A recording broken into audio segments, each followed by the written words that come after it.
주님께서 여러분과 함께 마르코가 전한 거룩한 복음입니다.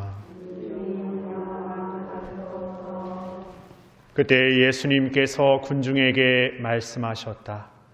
하느님의 나라는 이와 같다.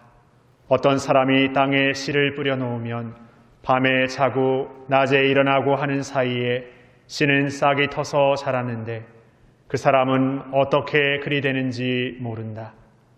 땅이 저절로 열매를 맺게 하는데 처음에는 줄기가, 다음에는 이삭이 나오고 그 다음에는 이삭의 나달이 연근다. 곡식이 익으면 그 사람은 곧 낫을 된다. 수확대가 되었기 때문이다. 예수님께서 다시 말씀하셨다. 하느님의 나라를 무엇에 비길까? 무슨 비유로 그것을 나타낼까? 하느님의 나라는 겨자씨와 같다. 땅에 뿌릴 때에는 세상의 어떤 씨앗보다도 작다. 그러나 땅에 뿌려지면 자라나서 어떤 풀보다도 커지고 큰 가지들을 뻗어 하늘의 새들이 그 그늘에 깃들일 수 있게 된다. 예수님께서는 그들이 알아들을 수 있을 정도로 이처럼 많은 비유로 말씀하셨다. 비유를 들지 않고는 그들에게 말씀하지 않으셨다. 그러나 당신의 제자들에게는 따로 모든 것을 풀이해 주셨다.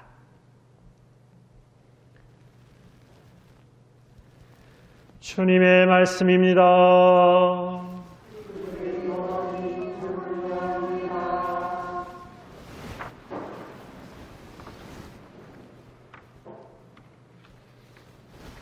참 예수님, 제가 지난 화요일부터 어제 목요일까지 이렇게 2박 3일 이렇게 피정을 다녀왔습니다. 어떤 분들은 이시돌에 피정 간 줄 아시는 분도 계셨는데, 제가 피정 간 곳은 저기 충청도에 있는 수리치골의 피정의 집에 갔는데, 수리치골이 저희 이제 본당에 오실 수녀님들 본원이 있는 미린의 성모 신심 수녀의 본원이 있는 자리인데, 아주 산자락 안에 아주 산골짜기 골짜기를 들어가가지고 정말 사람 하나 살지 않을 것 같은 그 골짜기에 아주 큰 수도회가 있습니다. 그 집 앞에 이렇게 피정의 집이 있는데, 피정의 집에서 이제 신부님들 한 10분 정도, 15분 정도 이렇게 함께 피정 이렇게 했습니다. 흔히 피정을 가면 이렇게 지금 일상의 어떤 것들을 이렇게 떠나서 뭔가 이렇게 쉼이 되고 좀 뭔가 이렇게 프레시되고 뭔가 이렇게 다시 좀 충전하는 그런 시간이 이렇게 됩니다. 그런데 저는 이번 피정을 하면서 피정을 하고 나서도 피곤할 수 있구나 하는 생각을 좀 해봤습니다. 그래서 피정의 일정이 좀 빠듯하기도 했지만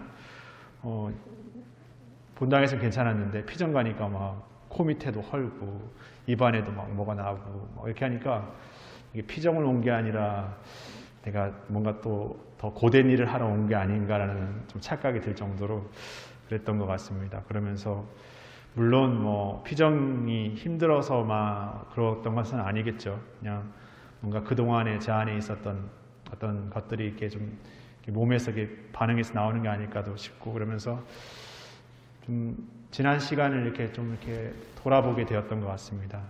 피정이 주는 가장 큰 은총은 하느님의 시선 안에서 우리의 삶의 자리, 나의 삶의 자리를 이렇게 돌아보게 하는 건데, 가장 무엇보다 피정 안에서 이렇게 생각하게 되는 것은 내가 뭔가 열심히 하고 뭔가 애쓰고 이런 어떤 마음은 있었지만 그 순간순간 안에 정말 기쁘게 혹은 정말 사랑으로 정말 어떤 그런 마음으로 머무르고 있었는가에 대한 물음 앞에서는 좀 어딘가 모르게 그냥 어떤 면에서 보면은 그냥 애써 참아가면서, 아니면 애써 어떤 내 감정 안에 드는 어떤 불편함들을 그냥 눌러가면서, 아니면 때론 내 생각에 맞지 않은 어떤 것들을 불편해하면서 뭐 그런 것들을 어려워하면서 그런 마음의 순간들도 꽤 많았다는 생각. 그러면서 뭔가 이뤄내는 것 안에만 내가 이렇게 도취되어 있었던 것은 아닐까 하는 생각을 이렇게 해보게 됩니다. 우리가 이렇게 여러분들이 이렇게 미사에 오셨지 않습니까?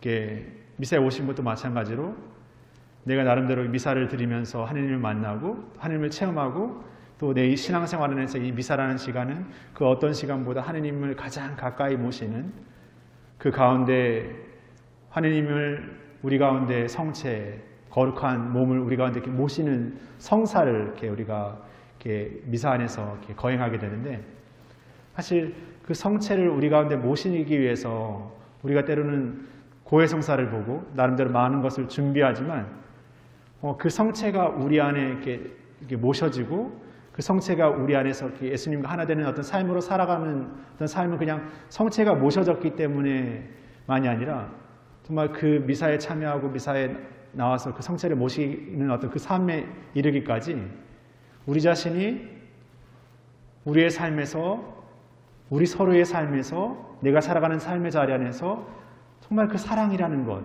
그 기쁨이라는 것을 살고자 하는 것가 더 중요했던 게 아닐까 싶습니다. 그러니까 예수님께서 우리 안에 사랑의 어떤 완성을 이뤄내시는 것은 우리가 살아가는 삶 안에서 더 우리가 기쁨을 살고 사랑하기 위해서 노력하고 때로는 용서하고 또 때로는 용서를 청하는 어떤 삶의 모습들을 살아내는 어떤 삶을 통해서 그 안에 예수님께서 우리 안에 함께 하시고 그 함께 하시는 예수님 안에서 그 삶의 어떤 애덕이 더 이렇게 성장되어 이렇게 나오는 것이죠. 오늘 제일 독서를 보면 다윗이 정말 승승장구하다가 이제 큰 유혹, 큰 죄에 이렇게 빠지게 되죠. 부하 장수의 아내를 이렇게 탐하게 됩니다. 다윗은 이 죄를 짓게 됨으로써 하나님부터 이렇게 큰 호통과 또 큰 어떤 일을 치르게 되죠. 근데 우리가 죄라는 것 그리고 우리가 어떤 유혹이라는 것이 가장 큰 문제는 그 죄를 자책하면서 멈춰버리게 하는 것. 그러니까 내가 하나님께 나아가는 것을 나아가지 못하도록 온전히 내 삶에 갇혀지도록 멈춰버려요.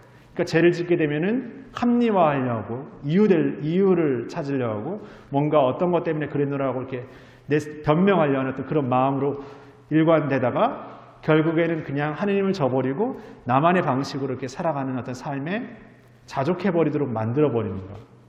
그러니까 우리가 죄를 지었다는 게 문제가 아니라 죄를 지음으로써 내가 어떤 상태가 되는지를 알아채지 못하면 죄를 지은 어떤 하나의 행위는 작지만 또 다른 죄, 또 다른 유혹에 내 자신을 너무나 쉽게 이렇게 맡겨버린다는 것이죠. 그러니까 우리가 살아가는 삶의 자리에서 내가 하느님과의 관계 안에서 이렇게 미사를 봉헌하면서 하느님을 만나고 있지만 몸만 여기 와 있고 아니면 머리만 여기 와 있을 수도 있는 거죠.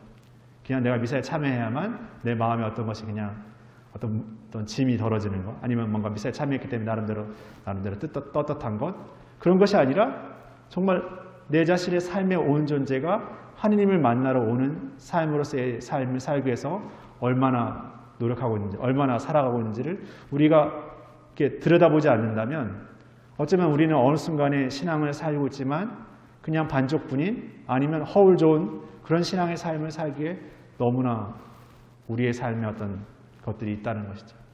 그래서 우리가 이렇게 하느님 안에 머물고 하느님 안에서 우리가 어떻게 오늘 씨앗이 자라는지 모르지만 농부는 잘 모르지만 땅이 그 씨앗을 이렇게 읽어내는 것처럼 우리가 하느님 안에 담겨지고 하느님 안에 이렇게 성장되어 나간다는 것은 정말 그런 온전한 내어 맡김의 존재로서 그분 안에 담겨질 때 거기에 완성은 그분께서 주시는 것 같아요. 그래서 우리가 우리의 능력, 자격, 우리의 어떤 무엇을 자랑하는 것이 아니라 정말 그분께 겸손되게 맡길 수 있는 게 아닌가 생각합니다.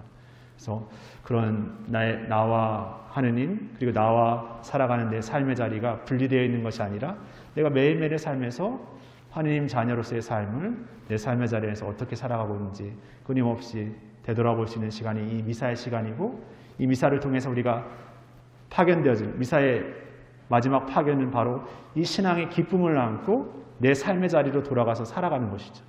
그러니까 우리 신앙인의 옷, 우리 신앙인의 정체성은 바로 기쁨이고 사랑인 것이죠.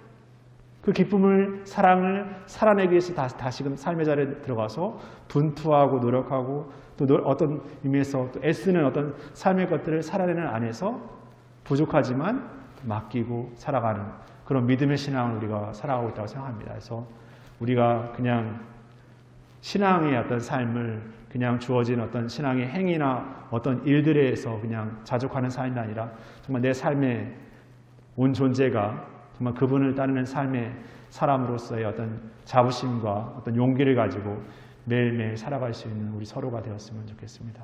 그런 부족한 우리 자신을 오늘 또 하나님께 맡기면서 다시금 우리의 삶의 자리로 돌아갈 때 그분만이 주실 수 있는 기쁨과 용기를 안고 다시금 새롭게 우리의 삶의 자리 안에 사랑을 건설해가는 우리 모두가 되었으면 좋겠습니다. 잠시 묵상하시겠습니다.